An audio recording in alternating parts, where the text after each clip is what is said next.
श्रीयुतपदकमलं श्रीगुरुन् वैष्णवांश्च श्रीरूपं साग्रजातं सहगण रघुनाथान्वितं तं सजीवं साधुवैतं सावधूतं परिजनसहितं कृष्णचैतन्यदेवं श्रीराधाकृष्णपादान् सहगणललिता श्रीविशाखावितांश्च हे कृष्णा करुणा सिन्धो दीनबन्धो जगत्पते गोपेश गोपिका कान्ता राधा कान्ता नमस्तुते तप्त काञ्चन गौराङ्गी राधे वृन्दावनेश्वरी वृषभानुसुते देवी प्रणमामि हरिप्रिये वाञ्छाकल्पतरुभ्यश्च कृपा सिन्धुभ्य एव च पतितानां पावनेभ्यो वैष्णवेभ्यो नमो नमः जय श्री कृष्ण चैतन्य प्रभु नित्यानंद श्री अद्वैत गदाधरा श्रीवासादि गौर भक्तवृंद हरे Krishna Krishna Krishna Hare Hare Hare Rama Ram Ram Hare Hare.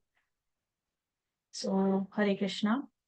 If anybody can switch on the video, well, it would be nice to talk to someone. Otherwise, it's okay. No problem. Okay, so we are doing the book Nectar of Devotion. So yesterday you all started the book, and from that we learned about Rupa Goswami, Sanatan Goswami, who were they, and what is Bhakti Rasamrit Sindhu, you understood. So we'll just do a little bit of a recap. So let me share the screen.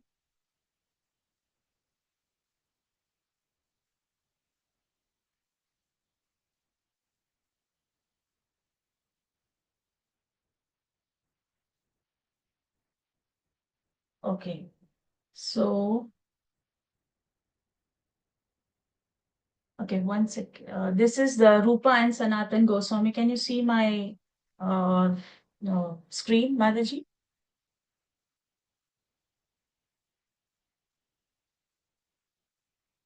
Hare Krishna. My screen is visible. It's still loading, Mataji. Still loading. Okay.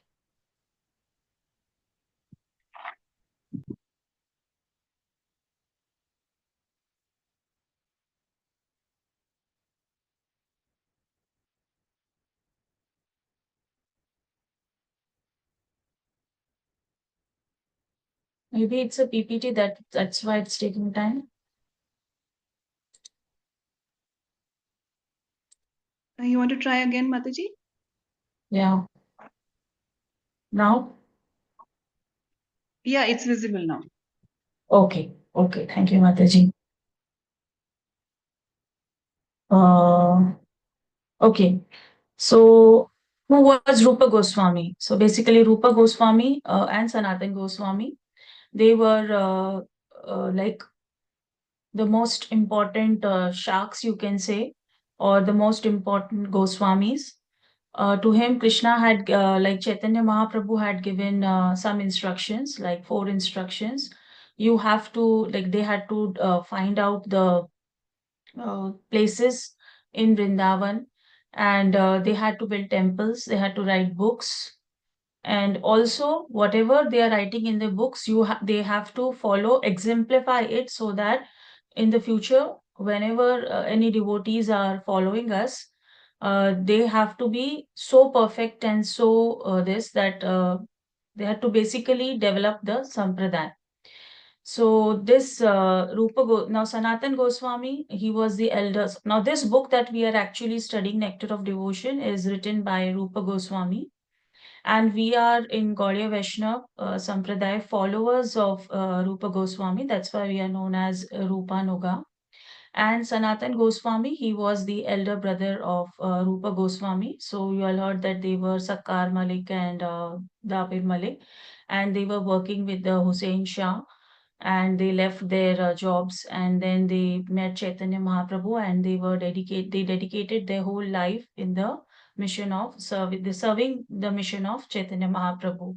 So Chaitanya Mahaprabhu met Rupa Goswami in the Dashashwamedha Ghat, where he instructed him about the details about bhakti, because we can understand like how important and how deep would be the conversation, because Chaitanya Mahaprabhu is Srimati is in the bhav of Srimati Radharani. Krishna and Srimati is a mixed form of Krishna and Srimati Radharani. And Rupa Goswami is a Rupa Manjari uh, from the spiritual world. So their conversation must have been really very deep. And so that is why Chaitanya Mahaprabhu instructed Rupa Goswami to write this, to write all these books for the future to come. So they received deep philosophical instructions from Lord Chaitanya. Then here, Sanatan Goswami is the Acharya of Sambandha. He is in eternal relationship with Krishna. Then Sanatan Goswami wrote Brihad Bhagavatamrit and Hari Bhakti Vilas. He discovered Krishna's pastime places in Vrindavan. They both lived a deep life of deep renunciation and humility.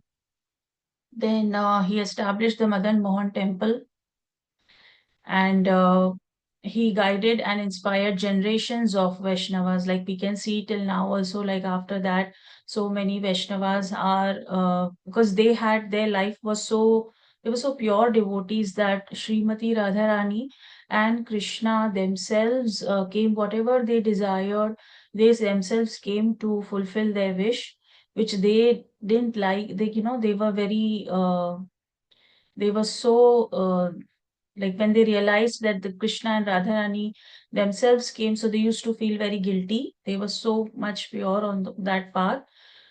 Then Rupa Goswami was younger brother of Sanatan Goswami. He is the chief disciple of Lord Chaitanya. Though Rupa Goswami, he was the chief of this and wrote many books on this.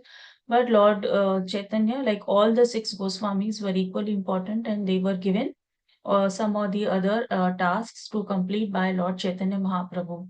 Like last time in the class, no, not in this class, maybe another class, we discussed about Raghunath Das Goswami, how he was also given the thing of Radha Kunda and how he had to develop Radha Kund because he was serving Radha Kund in deep meditation. So Rupa Goswami is the author of Bhakti Rasamrit Sindhu, which is Nectar of Devotion. And he lived and served in Vrindavan in simplicity and absorption. So once Rupa Goswami, why we are learning about Rupa Goswami more? Because we have to understand that the, the acharyas or the author of the book basically is uh, is a very very is a very very pure devotee, and if they have written this book, the mood of understanding that book should be humility. If we understand that uh, uh, their bhav was so pure that we don't know any day in our life we'll be able to achieve that or not. But if we pray to them sincerely, then maybe 0.001% in this life we may able to follow Rupa Goswami. So that is the mood we should have, that we don't know whatever we are trying to do, as the maybe we are trying to learn and tell you, or even when you are hearing, we both are not so qualified, but because it's a seva, and for our own purification we have to do this. So then when Rupa Goswami was meditating on the sweet rice, like he wanted to meditate, he was thinking that, oh, I could offer some sweet rice to Srimati Radharani and Krishna, so which is like cool, sweet, with camphor flavor. So, one small girl, village girl, she exactly brought that thing, and she gave it to Rupa Goswami. And then afterwards, and then Rupa Goswami offered it to the Lord. Then Sanatan Goswami, then when he came to know later, he said that actually it was Srimati Radharani herself, and then we should not desire then even in meditation all these things. Otherwise, Krishna and Radharani, they themselves come to fulfill their desires. So we have seen about Madhvendra Puri, you must have heard about him also. So Madhvendra Puri, when he wanted to offer the sweet rice, when he went to then the yatra. So then at that place, I think Ramkeli was the place.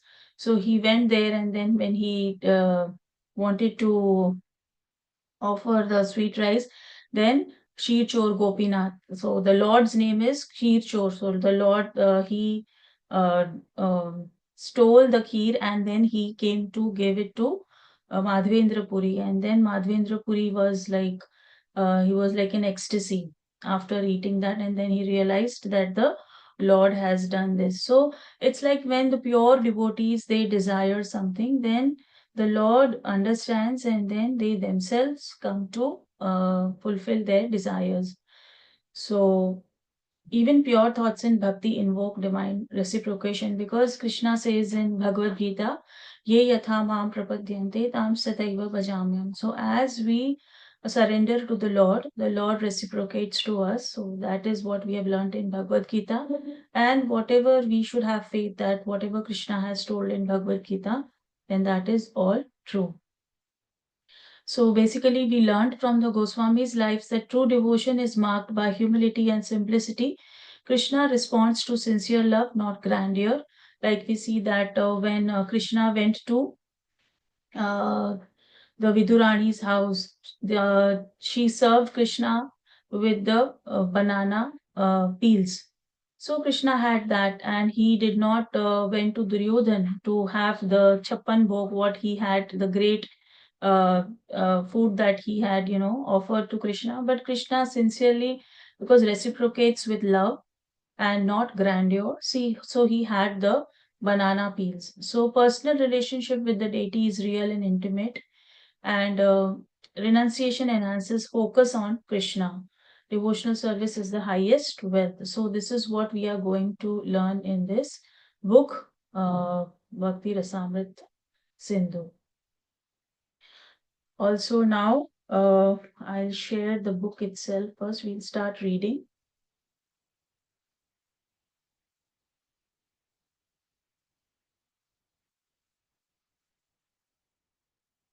Second.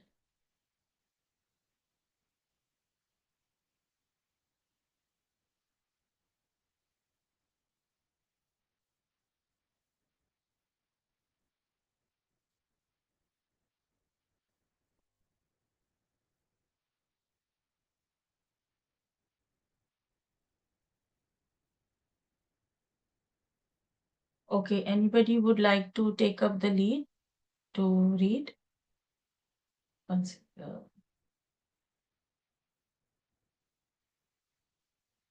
Okay, we have to do the translate. First, we have to do introduction. Okay. Anybody would like to take the lead to read? I'll Okay, read, Lalita. Mataji. Yes, Lalita Mataji. Hare Krishna Mataji. Introduction.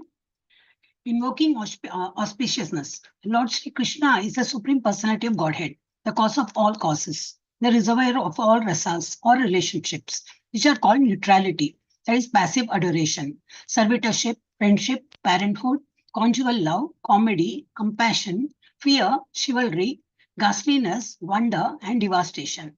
He is the supreme attractive form, and by his universal and transcendental attractive features, he has captivated all the gopis, headed by Taraka, Palika, Shyama, Lalita, and ultimately Srimati Radharani. Let his lordship's grace be on us, so that there may not be any hindrance in the execution of of this duty of writing, the nectar of devotion, impelling by his divine grace, Srimad Bhakti Siddhanta Saraswati Goswami Prabhupada. Shall I continue, Mataji?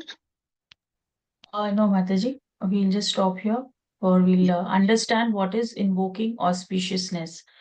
So basically, invoking auspiciousness is Krishna, like here, the Srila Prabhupada is talking about Mangalacharan. So what are the typical elements of Mangalacharan? Now here we are understanding that uh, we'll see in this that what is the motive of the book, why objective of this book we'll understand. So here it is said that Krishna is the supreme personality of Godhead. He is the cause of all causes, reservoir of all rasas. Now I would like to tell you about some rasas. So you read about you read in this so many rasas. So there are 12 bhakti rasas. Okay, anybody would like to tell me about some rasas, what you know? Hare Krishna. If you have Shantarasa, heard, Dasyarasa, Sakyarasa, Madhuryarasa, Vatsalyarasa. yes, so you've heard about 5 rasas, okay? So rasa, what do you mean by a rasa? Melo. Mellow, correct.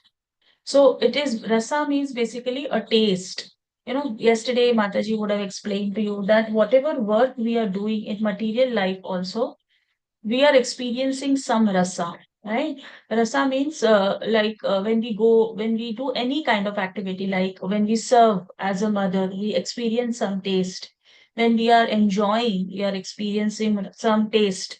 So when we do any activity, we experience some taste. But the work that we are doing or the materialistic activity we do, that rasa is temporary. Yesterday you heard about this temporary rasa. So then, but bhakti rasa is what that is eternal and that is long lasting. That is permanent. That is not temporary. So that is it gives us some taste or mellow. That is a rasa.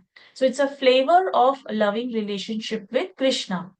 So Krishna here is called Akhila Rasamrita Murti. He is the embodiment of all spiritual mellows. So I will explain you a little bit about what is Akhila Rasa Murti. So what according to you is Akhila?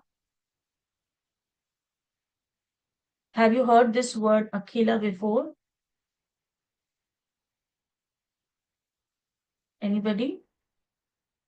Hare Krishna Mataji, Akhila means entire universal. Akhila Brahmanda Nayaka. Yes, correct. Anybody? Akhila? Akhila Rasamrita Murti. What is Rasamrita?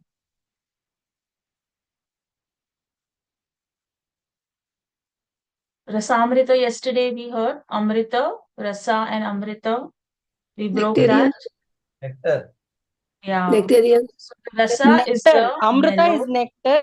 Rasa nectar. is mellow. Yes. So it is, Krishna is Akhila Rasamrita Murti. And he is the embodiment of all the spiritual mellow. And devotion is expressed in 12 primary rasas. 5 are the primary mukhya and 7 are the secondary gona. So primary mukhya rasa, you've all heard about it, like it is the shantaras, peaceful, like admiration without any service, active service, that is called so if you can give me some example in Shantrasa. Trees, Mataji. Trees, very Tree. good.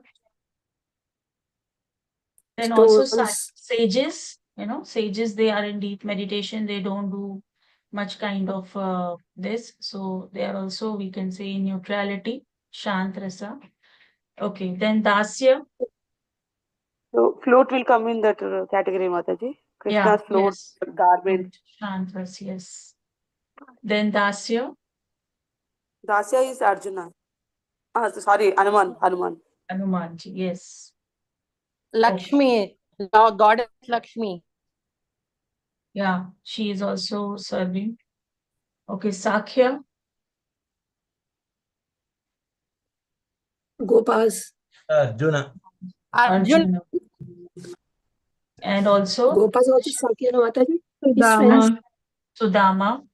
Very Gopas. nice. Yes. What Then about the other Vats Gopas, Mataji? Gopas. Yes. Okay, Vatsalya. Yashoda. Yashoda. Nanda Maharaj.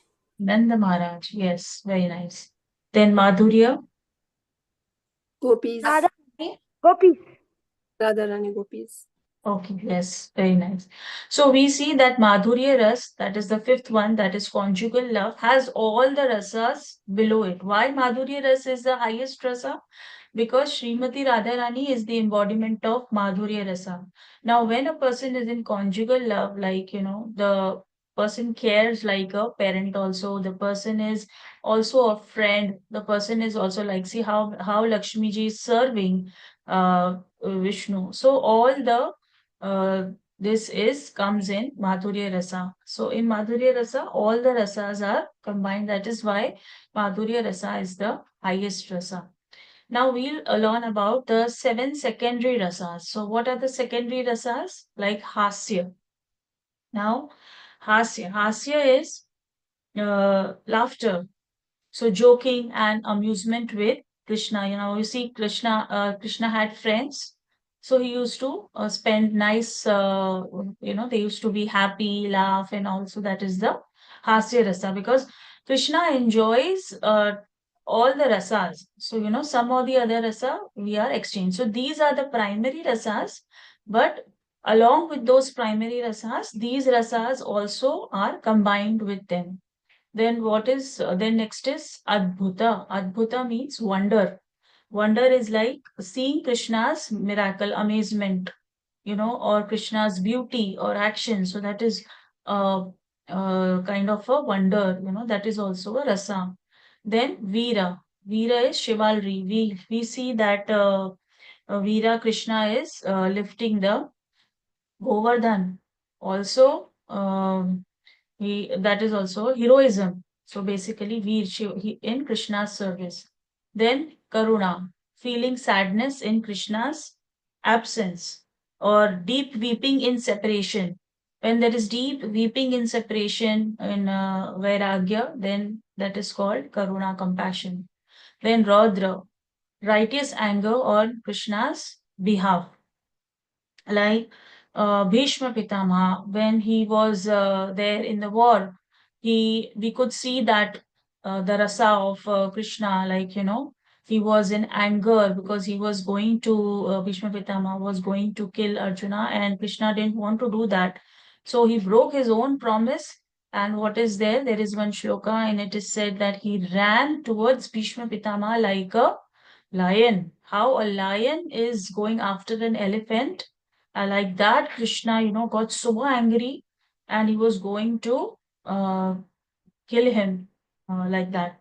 So he lifted the wheel also, and he was very angry. So Bhishma Pitama wanted to see that of Krishna, that rasa. Then Bhaya, loving fear, like Yashoda's concern, always she was concerned about Krishna because she was scared. Then Vibhatsa, disgust towards obstacles to devotion, like Krishna killing demons. Okay, Krishna always used to kill demons, but they used to come again and again. So, like that. Then, why are rasas important? So, basically, these 7 rasas are not the permanent rasas, but they are the enhancement of the devotee's primary relationship with Krishna. And you see that all these rasas, like, we can see these rasas in us also, like we have compassion, chivalry, so all that, some or the other percent of it, like, we are all getting from the Lord. So every rasa that we have is from the Lord. So how the rasas, they work together? Basically, there is one primary rasa and then secondary primary rasa that appears like waves, and it decorates that relationship of Krishna, like, it is a topping on the ice cream. Like that, it gives more and more mellow to Krishna. So now these rasas, they reflect the eternal relationship between soul and Krishna, and rasas help us to understand the depth and intimacy of bhakti. And see, Mother Yashoda was in the Vatsalya Ras. And when Krishna showed her the universal form, what happened at that time? Universal form. So she got the rasa, she got wonder, adbhuta, she was thinking how could this universal form be within Krishna. And she used to be sometimes like, how a mother scolds, the child, like when in Damodar Leela, we see Yashoda Maya used to get sometimes very angry, and then she was like, how a mother becomes very strict sometimes. So that's a bhai, the Lord got the bhai, and she also becomes like a fear, like she gets that rasa to actually scare Krishna. So that these rasas just add a specific mood, or taste, more taste to the basic rasa. So every devotee naturally awakens to a specific rasa as they advance. Bhakti is not just duty, it's an ocean of loving emotions with Krishna. So this book is so beautiful that this is all about emotions with Krishna. We are going to dive deep into this book.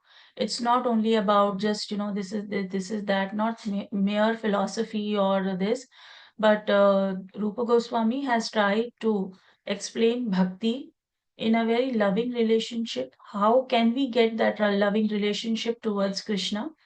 So that is the mode of this book. So they reflect the eternal relationship between the soul and Krishna. Rasas help us to understand the depth and intimacy of bhakti. Okay, so that we read.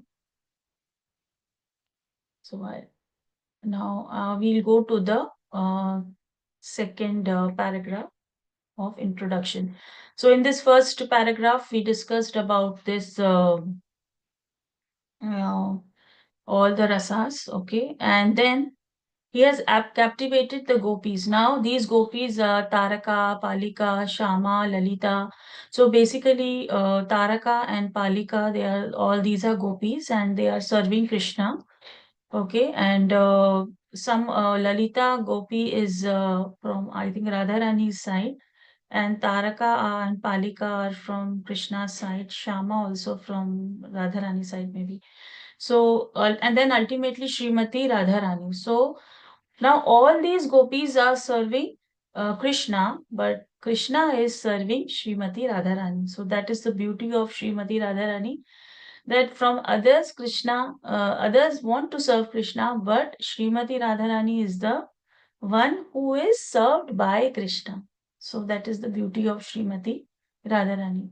So let his lordship's grace be on us, so that there may not be any hindrance in the execution of this duty of writing the nectar of devotion, impelled by his divine grace, Sri Srimad Bhakti Siddhanta Saraswati Goswami Prabhupada. Now, next paragraph, anybody would like to read?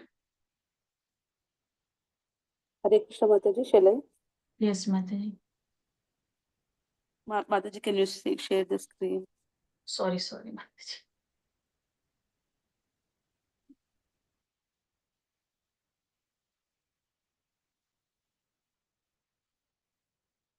Okay, are you able to see, Mataji?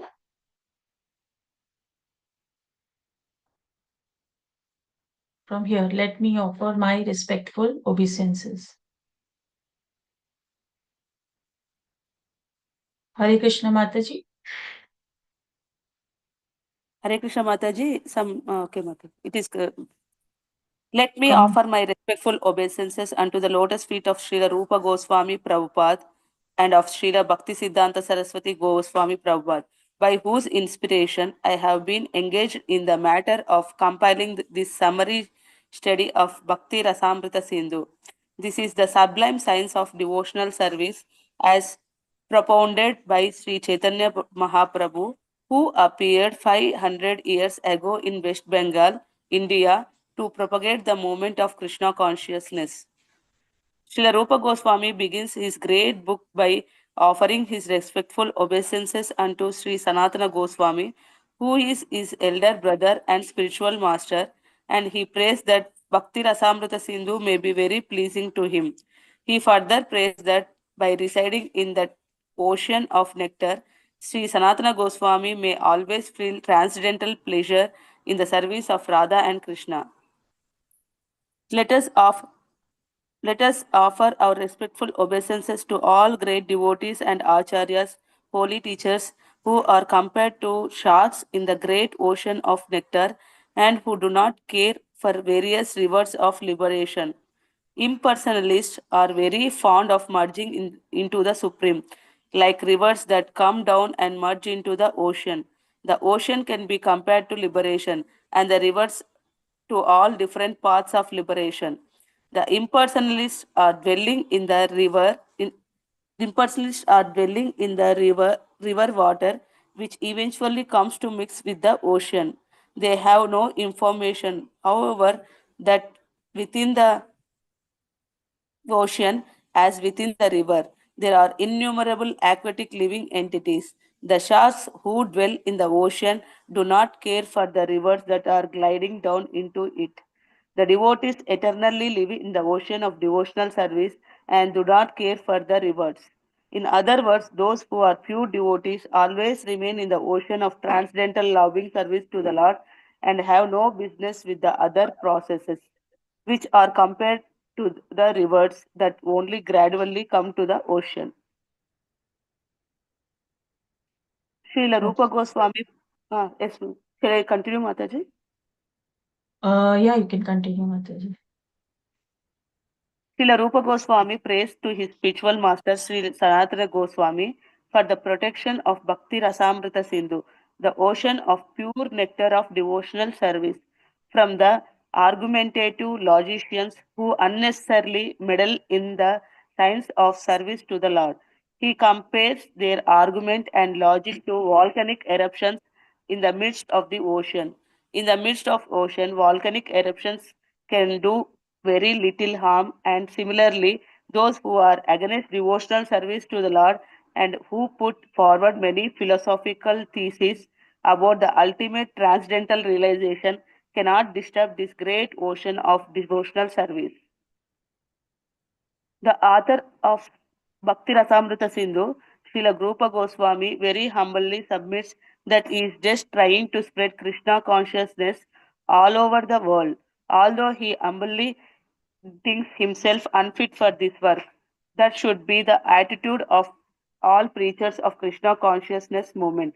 Following in the footsteps of Srila Rupa Goswami, we should never think of ourselves as great preachers, but should always consider that we are instrumental to the previous acharyas, and simply by following their footsteps, we may be able to do something for the benefit of suffering humanity. Okay, 1 second, Mataji. Okay. So we have done till here, no? Humanity. Okay. So now here, in this paragraph, Rupa Goswami is offering respectful obeisances to to whom? To Sanatan Goswami, because Sanatan Goswami is the brother. And Srila Prabhupada is also offering first obeisances to Rupa Goswami and to Srila Bhakti Siddhanta Saraswati Goswami, because they are the masters and we are the followers of Srila Rupa Goswami. So by whose inspiration I have been engaged in the matter of compiling this summary. So, okay, 1 second, Mataji. I have sent.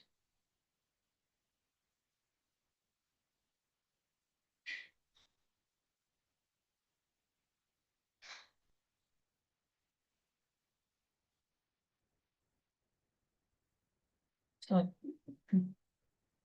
Okay, then Srila Rupa Goswami. Okay, this is the sublime science of devotional service as propounded by Sri Chaitanya Mahaprabhu, who appeared 500 years ago in West Bengal, India, to propagate the movement. So we all know about Sri Chaitanya Mahaprabhu. He appeared 500 years ago in West Bengal. Okay, and he wanted to propagate the movement of Krishna consciousness. Then Srila Rupa Goswami begins his great book by offering respects to Sanatan Goswami. So we see that without taking the blessings from the acharyas and the spiritual master, it is we cannot progress in devotional service. And he prays that Bhakti Rasamrit Sindhu may be very pleasing to him. So Srila Prabhupada was, I was hearing the lecture. So we should not try to, you know, uh, please the people in general around to show that we are doing bhakti. We just have to follow our acharyas. We just have to follow the guru. And then if that they are pleased with us, then definitely we are going to progress in bhakti. So bhakti is deep diving, into the ocean. It is not about what is outside. It is about what is happening inside us. Are we actually trying to please the Guru? Are we actually trying to please the spiritual master, Srila Prabhupada? And, so we have to follow the instructions so well that automatically we are going to progress in bhakti. That is the main thing about Bhakti Rasamrit Sindhu. So Sri Sanatan Goswami may always feel transcendental pleasure in the service of Radha Krishna. So we already discussed about Sanatan Goswami, Rupa Goswami. Huh? Now let us offer our respectful obeisances to great devotees and acharyas, holy teachers who are compared to the sharks. Now this is a very great analogy. Sharks in the great ocean of nectar and who do not care for the various rivers of liberation. Now uh, impersonalists are very fond of merging into the supreme, like rivers that come down and merge into the ocean. Now, the ocean may be compared to liberation, but the rivers to all the different parts of liberation. Now, we see that, the impersonalists, they say that all the rivers, they give this example that we have to merge into the Lord's, how rivers are merging into the ocean. But Srila Prabhupada is trying to explain in this context that the water that is merging from the rivers in the ocean is getting evaporated again and again in the form of clouds and condensation. It is coming back. Then again it is going, then again it is coming back. So this process of Janma, Mrityu, Jara, Vyadhi, it doesn't go if we just try to take this example that the rivers are going into the ocean. We have to understand that how the uh, uh, animals, the fishes, they are living, the water bodies, they're diving deep into the ocean and they are experiencing the bliss. So it is not a superficial or a thing that, we merge into the ocean and then the water gets evaporated and then we come out. That is not the correct example. We have to go inside the water and then we have to stay there basically. So we are not going to come back. So that is the thing. So they have no information. However, that within the ocean, as within the river, there are innumerable aquatic living entities. The sharks who dwell in the ocean do not care for the rivers that are gliding down into it. Very beautiful analogy. We will try to understand it in more detail. And the devotees eternally live in the ocean of devotional service and they do not care for the rivers. In other words, those who are pure devotees always remain in the ocean of transcendental loving service to the Lord and have no business with other processes which are compared to the rivers that only gradually come to the ocean. So I want to explain this to you a little bit. We'll discuss on this about the sharks. Okay. Are you able to see? No. Okay.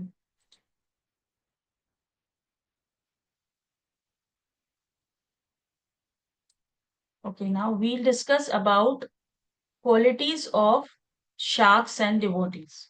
So why are the devotees compared to the sharks and why Srila Prabhupada has given this analogy?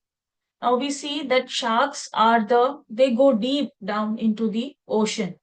So the devotees, they are not on a superficial they are diving deep into the uh, leelas, diving deep. They love Krishna so much that they are not afraid of any material or spiritual dangers. Then sharks are like move elegantly in the world through the Krishna. The devotees are graceful. They move elegantly in the world through Krishna's mercy, focused, constantly seek to serve and remember Krishna, and dominant, not influenced by material environment. So what do you understand this in bhakti? That ocean of bhakti is very vast. Now, devotees, they are fearless. They are powerful. Like a shark rules the ocean. She's not afraid of the other creatures. So pure devotees, like we see Prahlad Maharaj, they are fearless. They know Krishna is there. Not like us, like, we just get disturbed even if somebody puts a stone on us, thousands of ripples come in our mind. If a problem is there on us, we just get distracted. But the pure devotees, they are so much involved, they swim in the ocean of bhakti with joy. So ordinary beings may sink, but the devotees, they swim. Devotees are not distracted by material desires. So what happens are decisions keep on changing by the material desires. But sharks, they ignore the small fish. Their deep devotion makes them confident and steady. So we see that the devotees are undisturbed.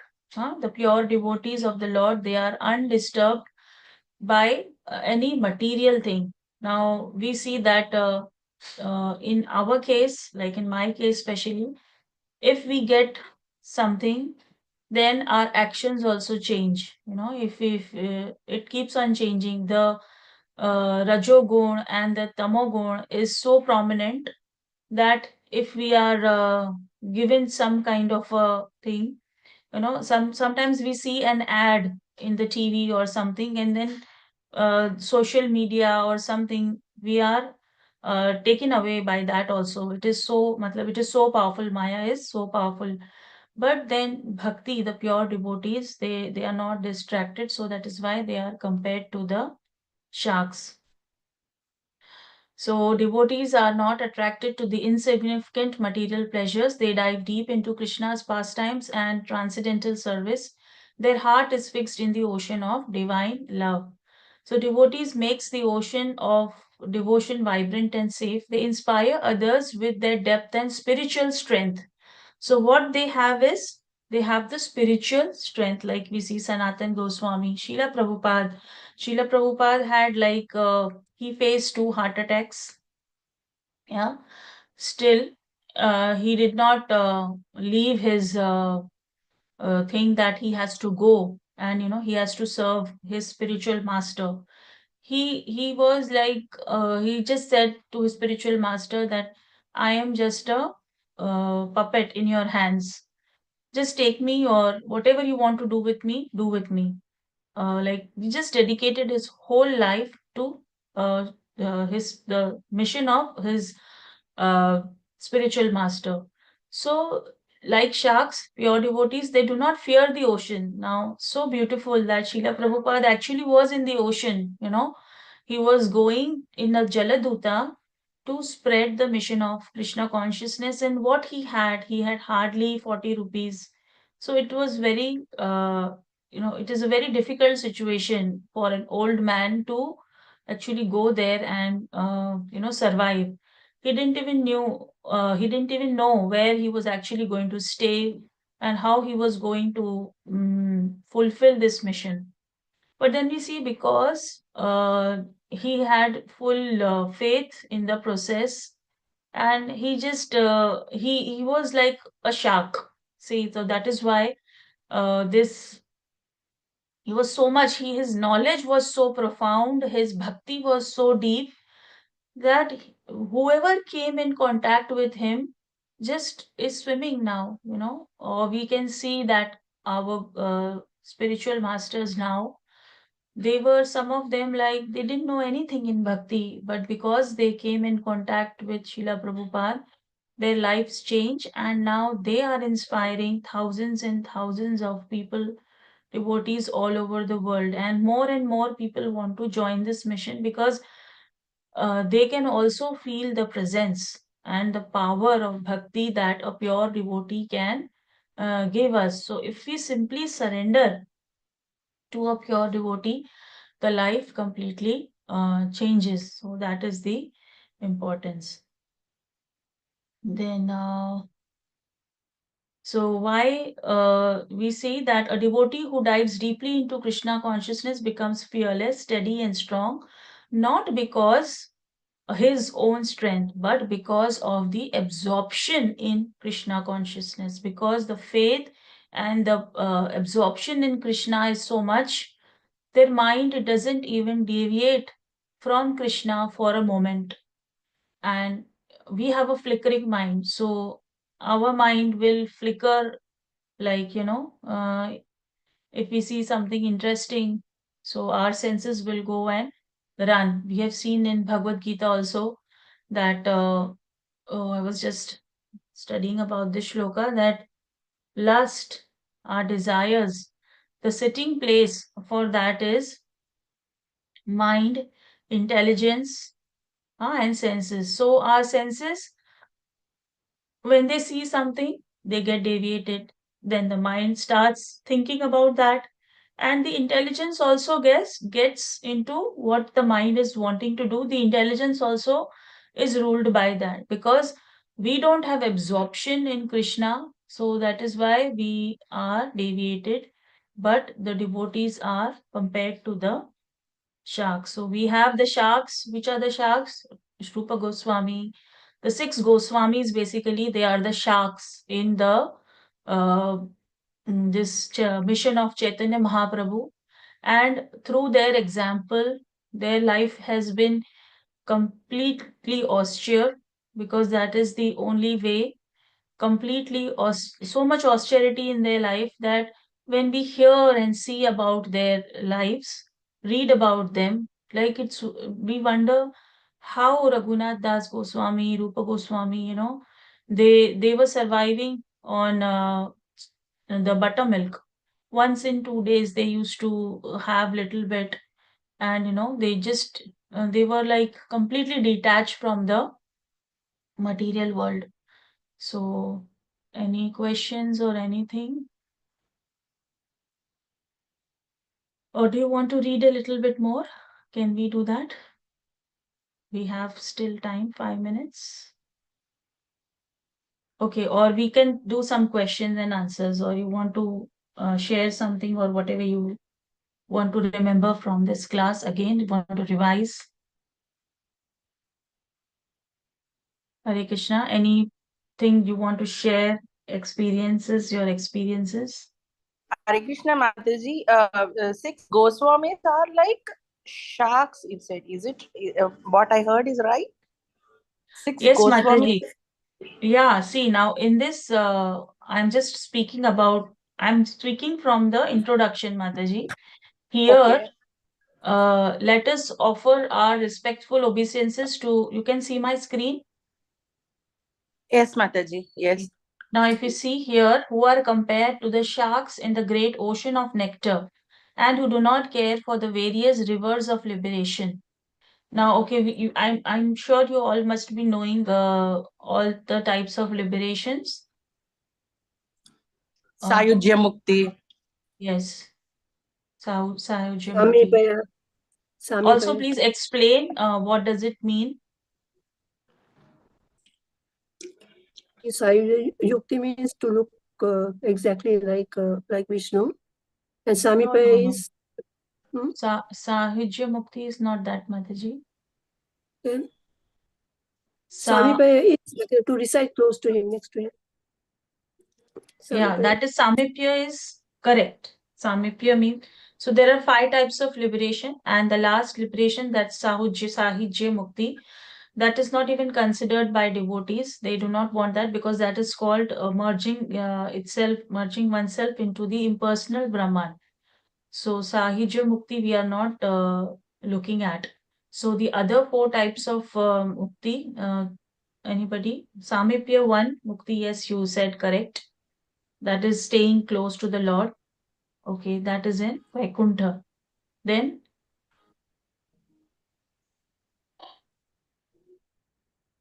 Sarupya, have you heard about it?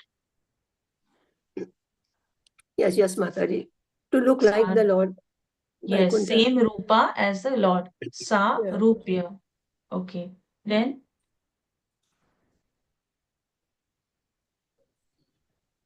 Samipya, Sarupya, then Sashti, like having a same opulence as the Lord, okay, and then Shalokya, Salokya Mukti, that is same lok. We are staying in the same lok as Lord Vishnu.